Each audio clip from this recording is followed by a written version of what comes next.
జిల్లా అన్నారం బ్యారేజ్లు ఎక్కడ ఏ చిన్న లోపం లేకుండా ఉన్నాయని, అన్ని పంపు హౌజులు కూడా నడుస్తానికి సిద్ధంగానే ఉన్నాయనే విషయం ఇవాళ సెంట్రల్ వాటర్ కమిషన్ ఇచ్చిన రిపోర్ట్తో తేలిపోయింది. బీఆర్ఎస్ పార్టీ మొదటి నుంచి ఏదైతే చెప్తుందో చెప్పడమే కాదు, ప్రాజెక్టులను సందర్శించి కేటీఆర్ గారు కన్నెపల్లి పంప్ హౌస్ ప్రారంభం చెయ్యండి, నీళ్ళు ఉన్నాయి, ఇక్కడ ఇంటాక్ట్ ఉంది, పంప్ హౌస్ నీళ్ళు పోయడానికి సిద్ధంగా ఉంది, మీరు బటన్ నొక్కితే సునీళ్ళ అన్నారం ప్రాజెక్టులు కూడా బ్యారేజీలు కూడా మంచిగా ఉన్నాయి, మేడిగడ్డ బ్యారేజ్తో సంబంధం లేకుండా నీళ్ళు తీసుకోవచ్చు అనే విషయాన్ని కళ్ళకు కట్టినట్టుగా చూపించిండ్రు, చెప్పినరు రాష్ట్ర ప్రభుత్వానికి, ప్రజానికానికి. దాదాపు 2 నెలలు దాటింది. కానీ ఇప్పటివరకు కూడా రాష్ట్ర ప్రభుత్వం చెప్పిన అబద్ధమే చెప్పుకుంటూ తెలంగాణ రైతాంగాన్ని, ప్రజల్ని మోసం చేసుకుంటూ వచ్చింది. ఒక లేని దాన్ని సృష్టించి ఎన్డీఎస్సీ అనుమతి లేదని ఒక అబద్ధం చెప్పి ప్రజల్ని మోసం చేయాలని చెప్పి చూసింది. కానీ వాళ్ళ తేటతెల్లమైంది. రాష్ట్ర ప్రభుత్వం చెప్తుంది పూర్తిగా మోసపు మాటలు, అబద్ధపు మాటలు. కేవలం కరెంటుకు ఖర్చు అవుతుందని చెప్పి ఆ కరెంటు ఖర్చు పెడితే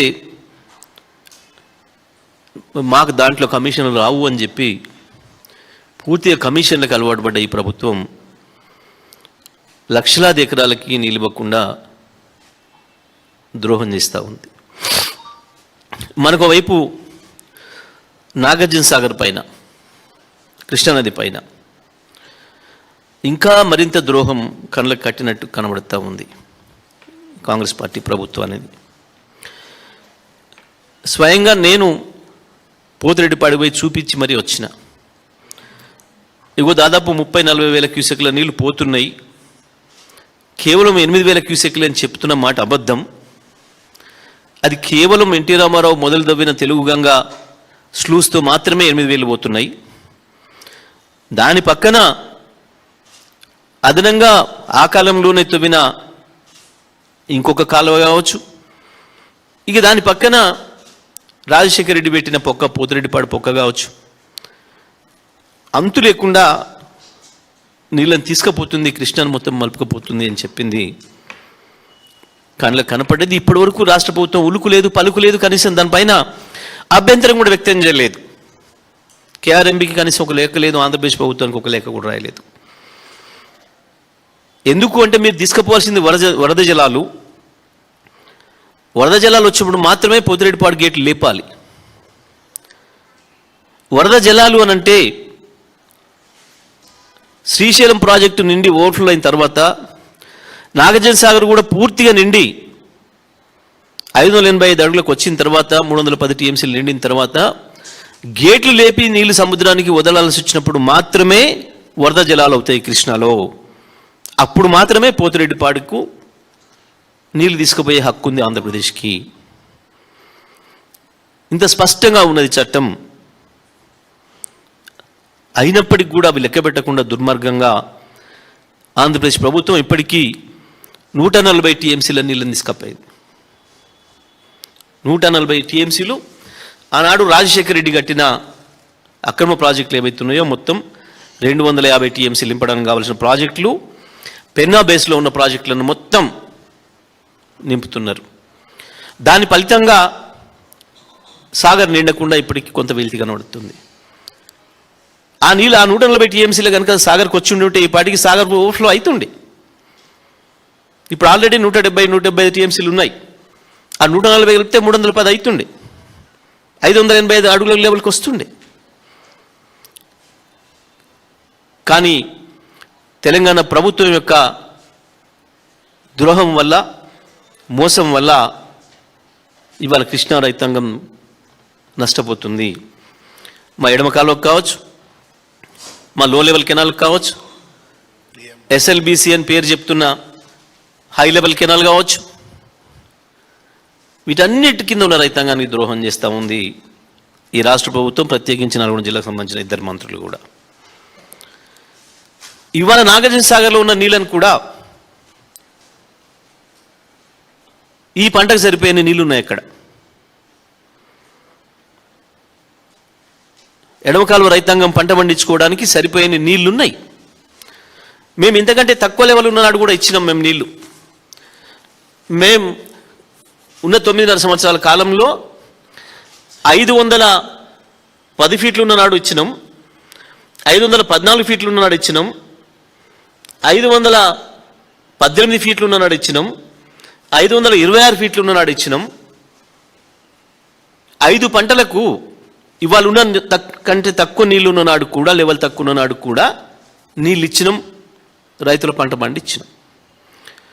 నాగార్జున సాగర్ రైతాంగం కేసీఆర్ ప్రభుత్వం వచ్చిన తర్వాతనే కాస్త ఊరటపడ్డది. వరుసగా 17 పంటలు పండించగలిగింది. ప్రభుత్వం ఒకవైపు ఏమో ఆంధ్రప్రదేశ్ పోతిరెడ్డిపాటుతోనే జలయజ్ఞం చేసి అక్రమంగా దుర్మార్గంగా తీసుకుపోతుంటే, ఇక్కడ ముఖ్యమంత్రి మంత్రులు నల్గొండ రైతాంగాన్ని మోసం చేయడానికి కేవలం ఒక యాగం చేసి ప్రజలను పక్కదారి పట్టించే ప్రయత్నం చేసిపోయినారు. ఇది నల్గొండ జిల్లా రైతాంగం అందరూ కూడా ఆలోచించుకోవాలి. 510 నాడే కేసీఆర్ ఇచ్చిండు, పంటలు పండించిండు. ఇవాళ 532 దాటింది. ఎందుకు వస్తలేవు? నేను చెప్పిన లెక్క అబద్ధం కాదు. 140 టీఎంసీలకు వాళ్ళు తీసుకుపోతుంది అట్లే ఉంది. జూరాల దాటిన తర్వాత, జూరాల నుంచి ఇప్పటి వరకు శ్రీశైలంకి ఎన్ని నీళ్ళు వచ్చినవి, శ్రీశైలంలో ఎంత నిల్వ ఉంది, ఇవాళ నాగార్జున సాగర్లో ఎంత నిల్వ ఉంది అని లెక్కలు చేసినప్పుడు 140-150 టీఎంసీల నీళ్ళు తక్కువ పడుతున్నాయి. అక్కడ ఆంధ్ర ప్రాంతంలో ప్రాజెక్టులు చూసినప్పుడు మొత్తం కూడా గోరకల్లు, గాజుల దిన్నె, బ్రహ్మంసాగరు, అవుకు, గొల్లపల్లి, సర్వేపల్లి, జీడిపల్లి, రామతీర్థం, బద్వేల్ ట్యాంకు, యోగివేమన, సోమశిల, కండలేరు, గండికోట, వెలుగోడు, చిత్రావతి, పెన్నాహోబిలం, మైలవరం, పైడిపాలెం, మిడ్పెన్నార్, కనిగిరి, వామికొండ, పత్తికొండ, శ్రీనివాసపురం, నెల్లూరు ఆనకట్టు, ఇవన్నిట్లో కలిపి ఇప్పటికి 140 టీఎంసీలు నిల్వ వచ్చినాయి. వాళ్ళు ఇచ్చిన లెక్కలే ఇవి, ప్రభుత్వం ఇచ్చిన లెక్కలు. ఇవాళ ఎన్ని ఉన్నాయని. ఎక్కడి నీళ్ళు మరి? పెన్నా బేసిన్లో వరద రాలే. రాయలసీమలో ఇప్పటి వరకు ఒక వర్షం వచ్చి వరద వచ్చిందన్న మాట మనం ఎక్కడ వినలే, చూడలే. 52% వర్షపాతం తక్కువ ఉంది అక్కడ. అక్కడ రైతాంగమే, కానీ ఇక్కడ హక్కులు ఉన్న వాళ్ళు ఉన్నారు. అసలు ఇంటిని వదిలిపెట్టి బయటని పెట్టినట్టు నాగార్జున సాగర్ రైతాంగం, నల్గొండ జిల్లా రైతాంగం పూర్తి హక్కుదారులు. ఇంకొక వైపు మహబూబ్ నగర్, అక్కడ కూడా ఇప్పటికి లిఫ్ట్లు పూర్తి ఎత్తుతలేరు. చాలా దుర్మార్గంగా వరద మొత్తం వారం రోజులు పోయిందనుక కూడా ఒక్క లిఫ్ట్ ప్రారంభం చేయాలి. భీమ కావచ్చు, నెట్టెంపాడు కావచ్చు, కలవకుర్తి కావచ్చు, ఒక్కటంటే ఒకటి కూడా ఎత్తలేదు. ఇవాళకి కూడా పాలమూరు రంగారెడ్డి ప్రారంభం చేస్తలేరు. 6 టీఎంసీలు నింపి పెట్టుకోవచ్చు, అవి కలవకుర్తి ఎత్తిపోతలకు ఉపయోగపడతాయి. ఒకవైపు గోదావరిలో అదే ద్రోహం, మరోవైపు కృష్ణాలో అదే ద్రోహం. మంత్రులకు ఉలుకు లేదు, పలుకు లేదు. ఎందుకు ఇస్తలేరు? చాలామంది నన్ను ప్రశ్న వేస్తున్నారు, మీరు కూడా వేయచ్చు.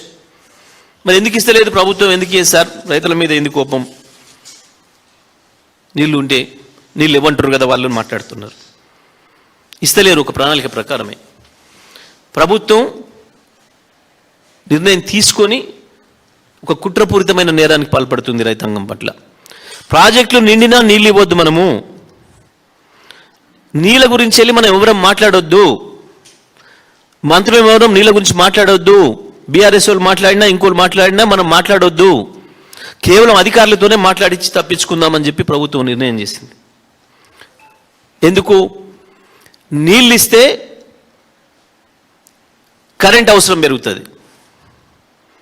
మళ్ళీ కరెంటు కొనాలి. అది కమిషన్ రాని పంచాయతీ, కమిషన్ రాని పని. దాంతోపాటు నీళ్ళు ఇస్తే వెంటనే ఎరువులు అడుగుతారు రైతులు. యూరియానే కాదు, డిఏపి కూడా ఇచ్చే పరిస్థితిలో లేదు ఇవాళ ఈ ప్రభుత్వం.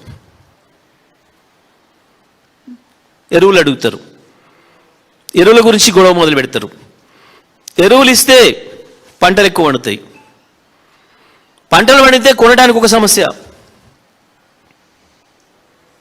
పంటలు పండితే కొనడానికి ఒక సమస్య.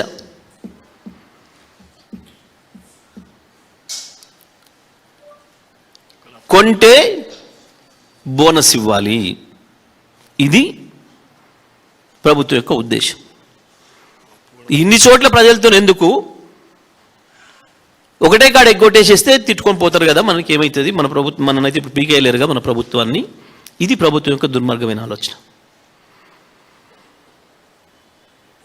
ఒకవైపు రైతు బంధు ఎగ్గొడుతున్నారు, ఏడాదికి ఒక్కటి ఇచ్చుకుంటూ వస్తున్నారు, బోనస్ పేరు మీద మోసం చేసిండ్రు, ఎరువులు ఇవ్వకుండా ఆపే ప్రయత్నం చేసిండ్రు. చివరికి ఇవాళ వచ్చిన నీళ్లను ఎల్నినో పేరు మీద ఒక దుర్మార్గమైన ప్రచారం చేస్తూ అధికారులకు బాధ్యతలు ఇచ్చి అధికారుల మీద ఒత్తిడి పెట్టి ప్రతిరోజు పైనుంచి ఉన్నతాధికారులు, చీఫ్ సెక్రటరీ కావచ్చు, ఇతర కార్యదర్శులు ప్రతిరోజు టెలికాన్ఫరెన్స్ పెట్టి మొత్తం జిల్లా స్థాయి అధికారులను నిద్ర పట్టకుండా చేస్తున్నారు. వరి వేయనీయొద్దు, మీరు పంటలు పెట్టకుండా చూడండి. ఇంత ద్రోహం, ఇంత దుర్మార్గమైన ప్రభుత్వం ఎక్కడ ఉండదు ప్రపంచ చరిత్రలో. ఆఫీసర్లు చచ్చిపోతున్నారు కింద. అవి ఇప్పుడు ఎక్కడికి వచ్చింది? తప్పు నివేదికలు పంపిస్తున్నారు వీళ్ళ ఒత్తిడికి. ఒక్కొక్క ఏరియాలో ఒక్కొక్క జిల్లాలో వరి పంట ఎక్కువ పెట్టినా పైనుంచి అధికారులు తిడుతున్నారు, పైనుంచేలని చెప్పి పెట్టిన పంటను తక్కువ చూపిస్తున్నారు, వరి సాగును తక్కువ చూపిస్తున్నారు. రేపేంది మళ్ళీ ఈసారి కొంటే కూడా ఆ రైతు పొలంలో పండించినట్టు సర్టిఫికేట్ దెబ్బలన్నట్టు, మళ్ళీ దానికి లంచాలు ఇవ్వాలి. రైతు పరిస్థితి, తెలంగాణ రైతు పరిస్థితి సమైక్య ఆంధ్రప్రదేశ్లో ఉన్నదానికంటే అధ్వానం అయిపోయింది ఇవాళ.